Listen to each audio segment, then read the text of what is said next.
If you've been a hypnotherapist for a while, you might be seeing clients. You can even use this as an NLP or even a coach. You know the importance of using what we call a hypnotic stare. This is really just keeping eye contact on your client, but also using it as a way to help trance develop. So, are there things you can do to increase the potency of your hypnotic stare? Well, absolutely. In this video, I'm going to show you 5 little things you can do that will rapidly increase the power of your hypnotic stare. Now, what's crazy and funny is as I think back when I used to do this more often with this, 100xing my hypnotic stare with these 5 moves here, I noticed that my clients would actually stop looking at me. I got it to such a nth degree and so powerful that my clients actually found it almost uncomfortable to look at me, but it had its purpose for why I was doing it. So in this video, guys, let me take you through the 5 things I used to add to my hypnotic stare that have rapidly increased the trance, but also the breakthrough in the therapy that you have with all your clients moving forward. And the cool thing about this, guys, you can use this on Zoom and Skype. Also, you want to use this face-to-face with clients. So let's get into this, guys, and the 5 things.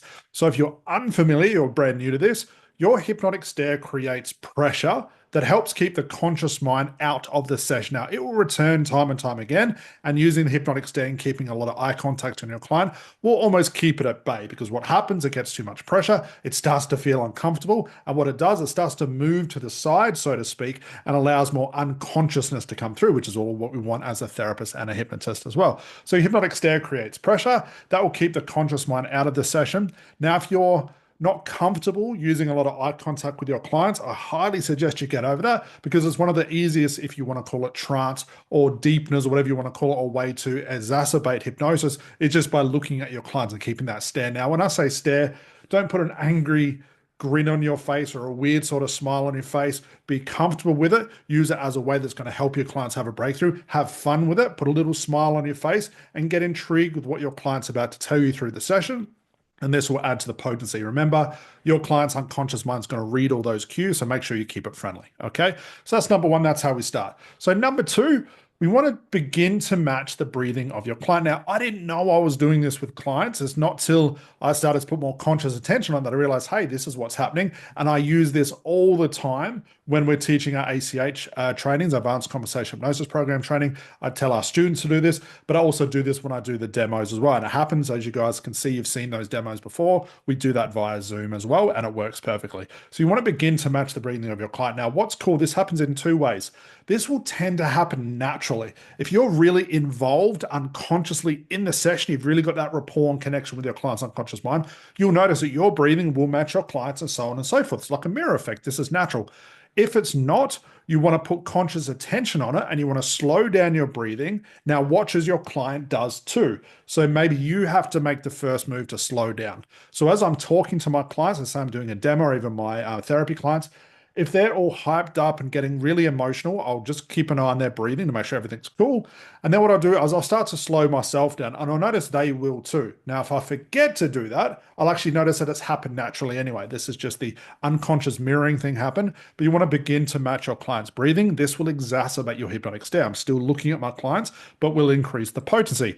Number three, this is my favorite. This is very Ericksonian. You want to use what are called process instructions. Okay, I'll leave a link to a video below, which is all about process instructions, what they are, how to use them, the timing, what to say, all those things. But an example of this is like the Ericksonian line of "that's right." So using a process instruction is for us, for advanced conversational hypnosis, that's our hypnotic suggestions. We don't say things like, you'll, from now on, every time you see the color red, you'll remember you're a non-smoker. Why? Because that's all symptom. That's stupid. It doesn't fit. Doesn't work. We've been through this time and time again. I've talked about this at nausea, guys. Probably sick of hearing me say it, but we use process instructions. Okay. So this is how you do it in this case. Looking at my client, I've matched their breathing. I'm slowing down, they're slowing down.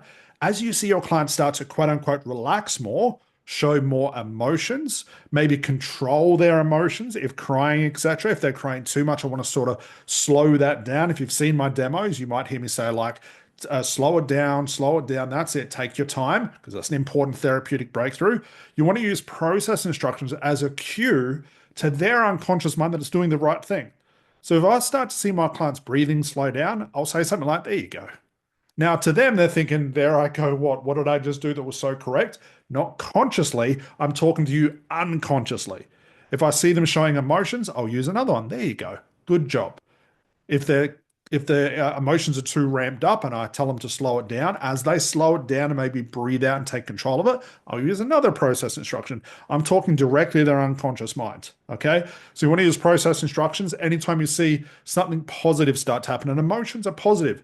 Them getting control of their emotions is positive. Them having a breakthrough is positive. Them slowing down and breathing in a more relaxed state is positive. So you want to reinforce that with a process instruction like that's right. There you go. I'll leave that video below. Number 4, pause and slow down. Use longer pauses between your questions. So if I'm using the hypnotic interview, I'm always going to start with what's the problem. They'll say, I'm a smoker, I want to quit.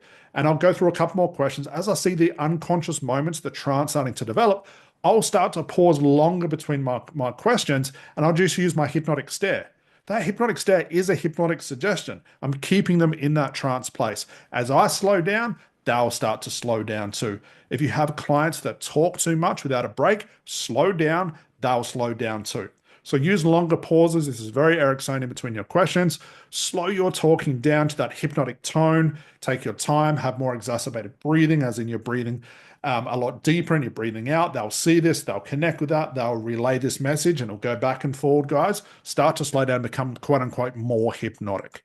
Number 5, this is a big one. Do not break eye contact. Even if your client looks away like they're uncomfortable, like I used to see my clients, I'll continue to stare. And I'll continue to use step 2, 3, 4, and 5. I'll make sure I continue to do that. I look at it like a tractor beam. Once I have them, once I'm locked in like a heat-seeking missile, I do not break that away. The only time I'm going to break that stare is if they naturally close their eyes and go into processing and trance and doing their little breakthrough thing, then I can look away because they're not looking at me. But I'm always going to keep an eye on them, because as soon as they open their eyes, the first thing I want them to see is my hypnotic stare. Okay, so that's, guys, how I 100x my hypnotic stare. And it worked to the point, guys, where I got so good at this, I didn't even really talk much. I didn't have to do all the long, arduous questions that sometimes ACHs might do with their clients as they're first learning this stuff. I would just ask a couple of questions and use my stare to back up those questions. And even the worst hypnotic question, or the hypnotic interview question that I was using to find that root cause of the unconscious payoff, was just overcrowded with this hypnotic stare. It was so powerful. So if you've ever seen the demos and you're wondering how to Scott always know what question to ask, it may not be a good question, but it's the hypnotic stare that backs that up. Okay, so there you go, guys. Hope that helps. Use that with the next client. Let me know in the comments below how you went with it, and I'll see you in the next video. Bye for now.